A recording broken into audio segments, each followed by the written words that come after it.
Jadi beneran, Om Yo tidak marah? Tanya Marisa lagi.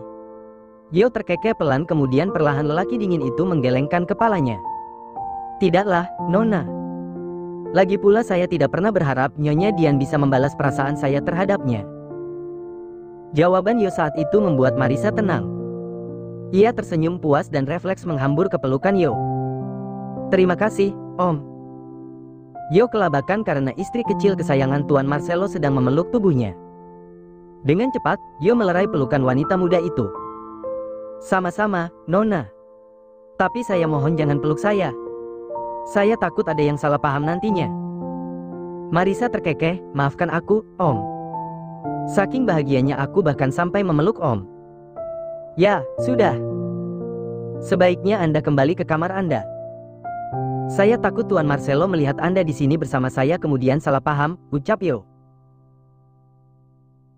Om benar. Sebaiknya aku kembali karena aku sudah terlalu lama meninggalkan Dedi sendirian di dalam kamar. Tepat di saat itu, apa yang dikhawatirkan oleh Yo pun benar terjadi. Sosok Tuan Marcelo sudah berada tepat di hadapan mereka berdua. Ekspresi wajah lelaki itu nampak berbeda dari biasanya dan hal itu membuat Yo merasa serba salah. Selamat malam, Tuan Marcelo. Marcelo tidak menjawab. Wajahnya terlihat masam.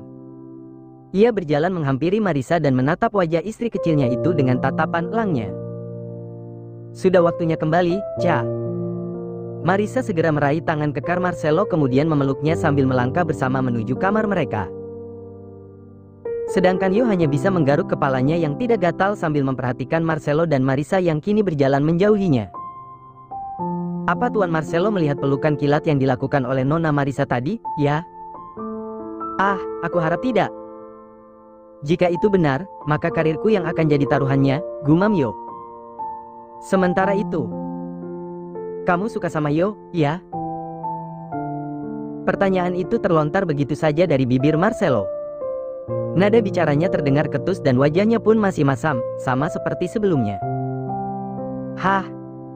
Marisa bingung, mengapa tiba-tiba saja Marcelo berkata seperti itu.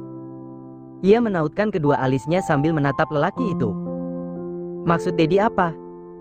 Aku tidak mengerti. Marcelo membuang napas kasar. Sepertinya pertanyaanku sudah jelas, tinggal jawab saja, ya atau tidak. Beres, kan? Jawab Marcelo. Marisa semakin bingung mendengar jawaban dari Marcelo. Ia mulai berpikir tentang pembicaraannya bersama Yo barusan dan ia begitu shock setelah sadar bahwa Marcelo tengah cemburu padanya. Dedi cemburu, ya? Tanya Marisa, masih menatap wajah Marcelo yang sedang berjalan di sampingnya. Tidak. Ketus Marcelo dengan kedua netra yang tetap fokus ke depan. Dedi melihatnya, iya. Aduh, maafkan Ica ya, Dat. Ica refleks memeluk Om Yo karena Ica begitu bahagia saat mendengar jawaban darinya, ucap Marisa. Marcelo menghentikan langkahnya kemudian diikuti oleh Marisa. Ia menatap lekat wajah Marisa lekat sambil mengerutkan keningnya. Sebenarnya apa yang kalian bicarakan? Tanya Marcelo serius. Bukan apa-apa, Dat. Hanya obrolan biasa, kok. Jawab Marisa. Wajah Marcelo memerah setelah mendengar jawaban dari Marisa. Ia yakin sekali bahwa ada sesuatu yang sedang disembunyikan oleh istri kecilnya itu. Kamu sudah belajar bohong dariku ya, Cha? Ketusnya. Marisa terdiam sejenak sambil membalas tatapan elang suaminya dengan wajah sendu. Bukankah ia sudah berjanji kepada ibunya untuk tidak membicarakan masalah ini kepada Marcelo? Sebenarnya Ica sudah janji tidak akan membicarakan masalah ini kepadamu, Dat. Katakan. Titahnya. Marisa menggelengkan kepalanya pelan dengan wajah memelas. Kemarahan Marcelo sudah berada di ubun-ubun. Ia melenggang pergi dengan langkah begitu cepat meninggalkan Marisa. Dedi, tunggu. Jangankan berhenti, Marcelo bahkan tidak ingin menoleh ke arah Marisa. Ia malah mempercepat langkahnya hingga Marisa harus berlari kecil mengejar langkah kaki lelaki itu. Dedi, baiklah. Ica akan menceritakan semuanya. Marisa meraih tangan Marcelo dan berpegangan di tangan lelaki itu sambil mengatur napas. Marcelo kembali menghentikan langkahnya. Ia memperhatikan wajah Marisa yang kelelahan akibat mengejarnya. Marcelo sebenarnya tidak tega melihat istri kecilnya seperti itu, tetapi saat ini ia benar-benar sedang kesal karena Marisa sudah mulai berani menyembunyikan sesuatu darinya.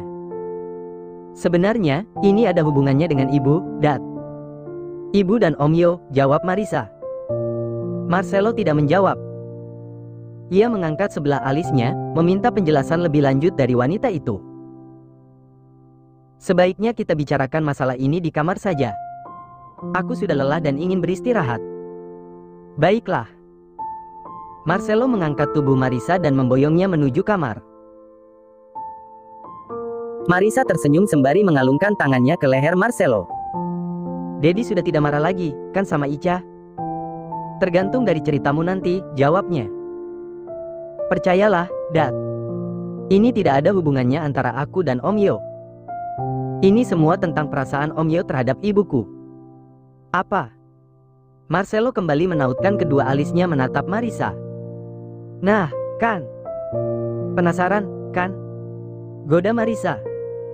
Sebaiknya cepat ceritakan sebelum aku mati karena penasaran. Marcelo membuka pintu kamarnya kemudian melangkah menuju tempat tidur. Perlahan ia meletakkan tubuh Marisa di sana dan ia pun turut duduk di samping wanita itu. Ayo, ceritakan sekarang. Tapi janji, Dedi tidak akan membahas masalah ini kepada Om Yo.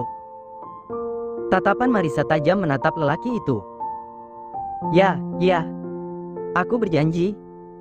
Sebenarnya Om Yo itu suka sama ibu, Dad. Apa? Pekik Marcelo. Marcelo tergelak mendengar cerita Marisa. Ia benar-benar tidak menyangka bahwa asisten yang dingin itu ternyata bisa jatuh hati kepada seorang wanita. Baguslah, itu artinya dia masih normal. Aku bahkan sempat berpikir bahwa itu tidak normal, ucap Marcelo di sela gelak tawanya. Dad, berjanjilah untuk tidak membahas masalah ini kepada Om Yo, ya. Kasihan Om Yo, Dad. Dia pasti malu, pinta Marisa. Wah, sayang sekali. Padahal lidahku sudah gatal ingin sekali menggoda lelaki itu. Jangan, ya. Please. Oke.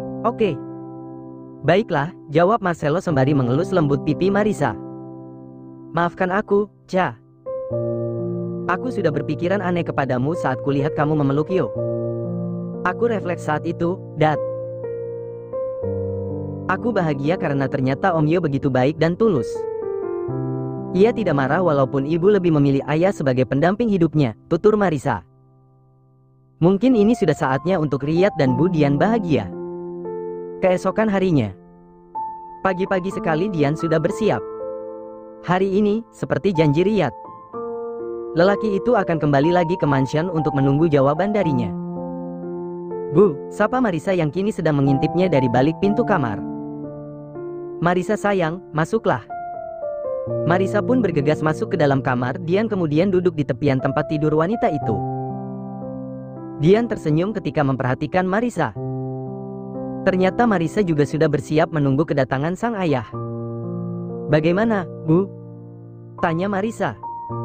Dian menyentuh tangan Marisa dan Marisa merasakan tangan ibunya yang begitu dingin. Ibu sudah memikirkan semuanya dengan matang dan jawaban ibu sudah bulat. Apa itu, Bu? Tanya Marisa penasaran. Ibu bersedia menerima lamaran Tuan Riyad tetapi dengan syarat dia benar-benar sudah sendiri, jawab Dian. Oh, Ibu. Terima kasih. Marisa memeluk tubuh Dian dengan erat sambil menitikkan air mata. Ia begitu terharu, akhirnya ayah dan ibunya akan segera bersatu. Sama-sama, Nak. Tapi ibu melakukan ini bukan karena terpaksa, kan? Tanya Marisa lagi. Ia kembali menatap ibunya dengan air mata yang masih menetes. Dian menyeka air mata Marisa kemudian menggelengkan kepalanya perlahan. Tidak, Nak. Tidak ada keterpaksaan sama sekali. Entah mengapa, setelah pembicaraan kita tadi malam, hati ibu merasa yakin menerima lamaran Tuan Riyad. Syukurlah. Sekarang Marisa tenang. Marisa sempat takut ibu terpaksa melakukannya demi Ica. Tidak, sayang, jawab Dian sambil mengelus pipi Marisa. Tidak berselang lama, mobil mewah milik Tuan Riyad tiba di halaman mansion. Yo berdiri di sana sambil tersenyum hangat menyambut kedatangan lelaki itu. Selamat datang kembali, Tuan Riyad. Yo mengulurkan tangannya dan disambut oleh Riyad. Terima kasih, Yo. Yo kembali tersenyum setelah bersalaman dengan Tuan Riyad. Ia merasakan tangan lelaki itu begitu dingin. Anda gugup, Tuan Riyad. Riyad menoleh kepada Yo yang kini sedang menuntunnya menuju ruang utama di mana Marcelo, Marisa dan Dian sudah menunggu kedatangannya. Ya, Yo. Apakah terlihat begitu jelas di wajahku? Tidak juga. Hanya saja tangan Anda terasa begitu dingin. Benarkah? Sebenarnya aku ragu, Yo. Aku takut Dian menolak lamaranku hari ini. Yo terkekeh pelan. Percayalah, Nyonya Dian pasti akan menerima lamaran Anda, jawab Yo. Akhirnya kedua lelaki itu tiba di ruang utama di mana Marcelo sudah bersiap menyambut kedatangan Tuan Riyad kembali. Selamat datang kembali, sobat. Sapa Marcelo sembari memeluk dan menepuk punggung lelaki itu dengan lembut. Terima kasih, Marcelo. Maafkan aku karena lagi-lagi aku mengganggu waktu kalian, ucapnya. Tidak sama sekali, jawab Marcelo. Yo memilih duduk di sebuah kursi kecil tak jauh dari Marcelo. Sedangkan Riyad duduk di sofa yang berseberangan dengan tempat duduk Dian dan Marisa. Riyad menatap lekat wajah Dian yang nampak lebih tenang. Wanita itu bahkan sudah bisa menyunggingkan sebuah senyuman hangat untuk Tuan Riyad. Setelah berbasa-basi sejenak dengan keluarga Marcelo, Riyad pun akhirnya kembali menyatakan keinginannya melamar Dian. Ia kembali mengeluarkan cincin cantik itu dari kotak perhiasan berwarna gold tersebut. Bagaimana, Dian? Bersediakah kamu menjadi calon istriku? Tanya Tuan Riyad dengan gugup. Bahkan tangannya gemetar saat ia memegang cincin cantik itu. Tanpa berpikir panjang, Dian menganggukkan kepalanya sambil tersenyum hangat kepada Tuan Riyad.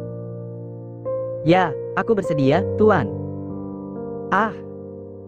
Marisa berteriak histeris karena saking bahagianya. Ia bangkit dari tempat duduknya kemudian menghampiri sang ayah. Ayo, ayah. Pasangkan cincinnya segera, ucap Marisa. Tuan Riyad pun bangkit dan segera menghampiri Dian yang masih duduk di sofa. Perlahan, Riyad meraih tangan Dian dan memasangkan cincin tersebut ke jari manisnya.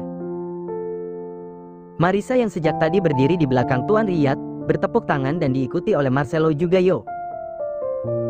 Beberapa kali Marcelo memperhatikan ekspresi wajah Yo saat itu. Wajahnya sama seperti biasanya, dingin dan datar.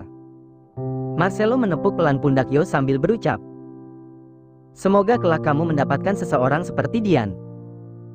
Yo sontak menoleh kepada lelaki itu dan menatapnya dengan tatapan serius.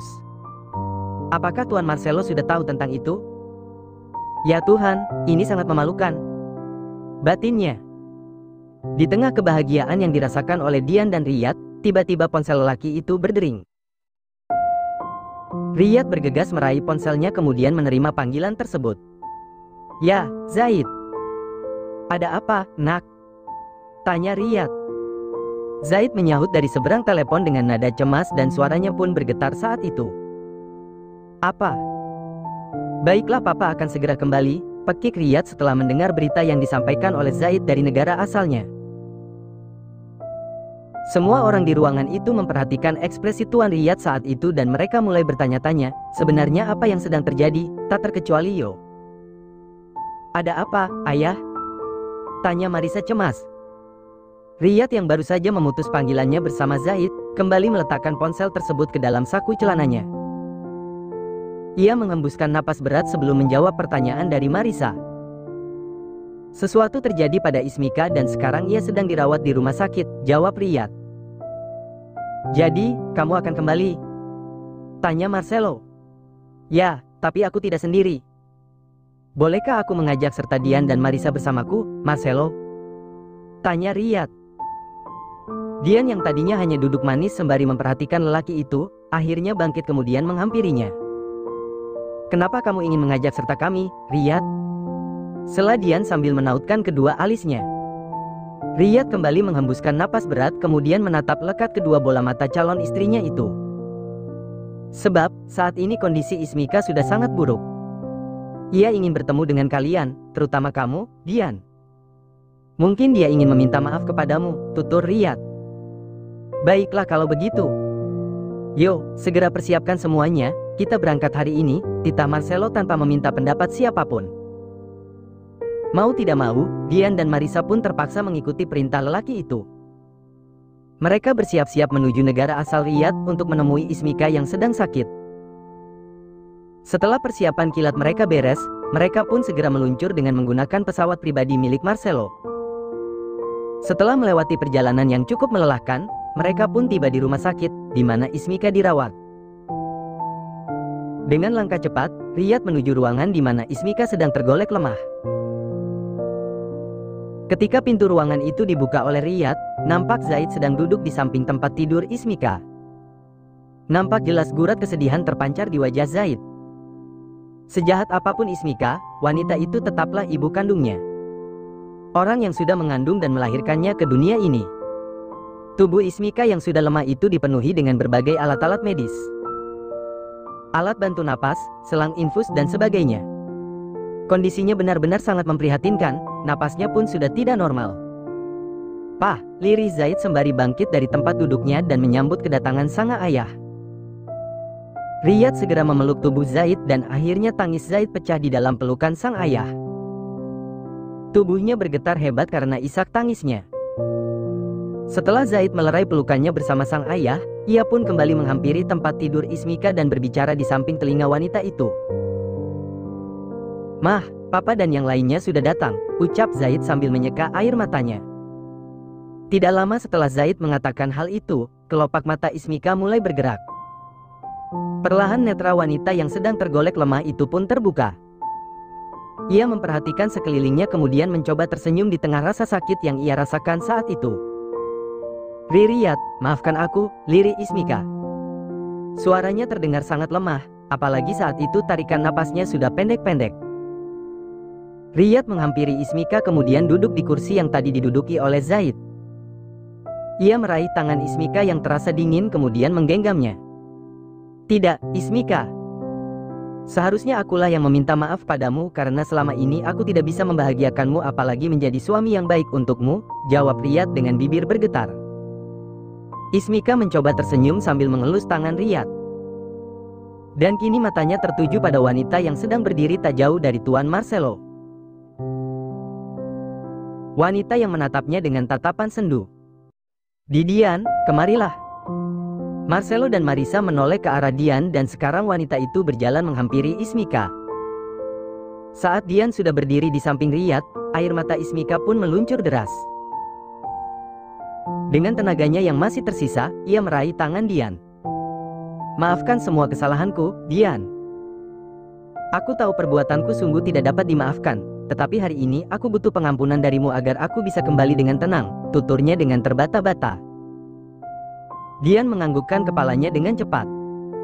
"Ya, Nyonya Ismika. Saya sudah memaafkan semua kesalahan Anda," sahut Dian dengan mata berkaca-kaca menatap wanita itu.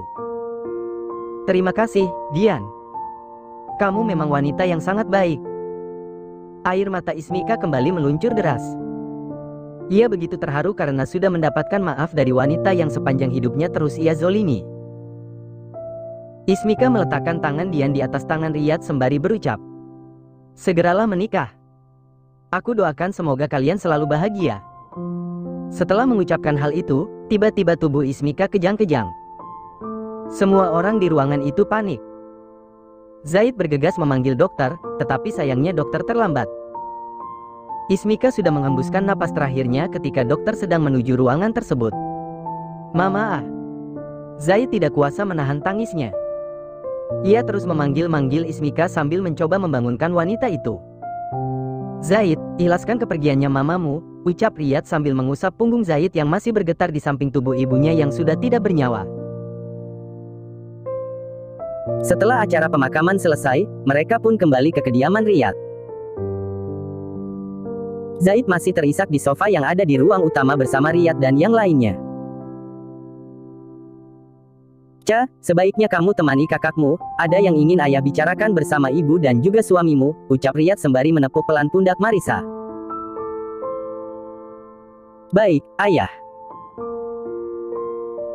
Setelah Tuan Riyad, Marcelo dan Dian keluar dari ruangan itu, perlahan Marisa berjalan menghampiri Zaid kemudian duduk di sampingnya. "Kak," sapa Marisa pelan sambil mengelus lembut pundak lelaki itu. Zaid yang tadinya hanya tertunduk menghadap lantai, akhirnya mengangkat kepalanya lalu menatap Marisa dengan mata sembabnya. "Yang sabar ya, Kak," lanjut Marisa. "Pantas saja beberapa hari ini perasaanku tidak enak, Marisa. Bahkan di saat Papa mengajakku menemui Bu Dian, entah mengapa hatiku terasa berat," ucap Zaid. "Memangnya Nyonya Ismika sakit apa, Kak?" tanya Marisa. Zaid membuang napas berat dengan pandangan menerawang menatap dinding ruangan itu. Sebenarnya Mama memang memiliki riwayat penyakit jantung sudah sejak lama. Setelah kejadian-kejadian yang terjadi belakangan ini, Mama tidak lagi menghiraukan kesehatannya, makannya pun sembarang. Apalagi setelah Mama ditetapkan sebagai tersangka, ia benar-benar depresi. Penyakitnya kambuh dan yang lebih parahnya lagi, terjadi komplikasi pada penyakitnya, tutur Zaid dengan mata berkaca-kaca. "Aku turut prihatin, Kak." Marisa kembali mengelus punggung Zaid dan berharap bisa mengurangi beban berat yang sedang dirasakan oleh lelaki itu. Sementara itu di ruangan lain. "Maafkah aku, Dian? Mungkin dalam waktu dekat ini, aku tidak bisa mempersiapkan pernikahan kita. Sebab Zaid masih dalam masa berkabung, tidak pantas rasanya jika kita merayakan pernikahan, sementara Zaid masih bersedih karena baru saja kehilangan mamanya," tutur Riyad. "Ya, tentu saja, Riyad. Aku pun tidak meminta pernikahan kita dipercepat. Sebaiknya fokus pada Zaid, kasihan dia. Dia sangat membutuhkan dukungan darimu sebagai ayahnya. Aku tidak berani ikut campur, ini urusan kalian. Aku hanya bisa mendukung apapun yang terbaik buat kalian," sela Marcelo sambil mengangkat kedua tangannya. Sehari setelah pemakaman Ismika dilaksanakan, Marcelo beserta keluarga kecilnya pun kembali ke negara asal mereka. Kini kediaman Tuan Riyad kembali sunyi, sama seperti hari sebelumnya. "Pah," sapa Zaid kepada Riyad yang sedang duduk di ruang santai sambil menikmati secangkir kopi hitam kesukaannya. "Zaid, kemarilah, nak." Riyad menepuk ruang kosong di sampingnya. Ia meminta Zaid untuk duduk di sana bersama dirinya. Zaid pun segera menghampiri sang ayah kemudian duduk di tempat yang ditujukan oleh lelaki itu. "Kopi." Riyad menawarkan kopi tersebut kepada Zaid, tetapi Zaid menggelengkan kepalanya. "Pah, boleh Zaid bertanya sesuatu?" "Tanyakanlah," jawab Riyad sambil tersenyum hangat. "Kapan Papa melaksanakan pernikahan Papa dengan Bu Dian?" Riyad sempat terdiam sejenak sambil menatap lekat wajah Zaid. "Entahlah, mungkin beberapa bulan lagi." "Kok lama sekali? Kenapa tidak dipercepat saja?" "Aku rasa semakin cepat, semakin baik," ucap Zaid. "Benarkah? Jadi, kamu tidak masalah jika pernikahan Papa dilaksanakan dalam waktu dekat?" tanya Riyad dengan sangat antusias. "Ya, tentu saja tidaklah, Pah. Zaid malah mendukung Papa untuk secepatnya menghalalkan Bu Dian agar keluarga ini kembali utuh seperti sebelumnya. Ada Papa dan ada Bu Dian yang akan menggantikan posisi Mama," jawab Zaid. "Baiklah, kalau begitu. Papa senang mendengarnya. Nanti Papa beritahukan kabar baik ini kepada Dian agar ia bisa mempersiapkan diri untuk menyambut hari pernikahan kami." Zaid ikut senang jika melihat Papa bahagia seperti ini. "Terima kasih, nak." Tidak berselang lama, Riyad pun segera menghubungi Marcelo dan mengatakan bahwa dirinya akan mengurus persiapan pernikahannya bersama Dian. Sementara semua orang sedang berbahagia menyambut hari pernikahan Dian dan Riyad yang akan dilaksanakan dalam waktu dekat, Yo malah lebih banyak terdiam. Walaupun Yo terus berusaha menepis rasa sakit di hatinya, tetapi tidak bisa dipungkiri, rasa sakit itu tetap ada. Bahkan saat di perjalanan pun ia lebih banyak melamun. Tatapannya memang fokus ke depan, menatap jalan, tetapi pikirannya melayang entah kemana.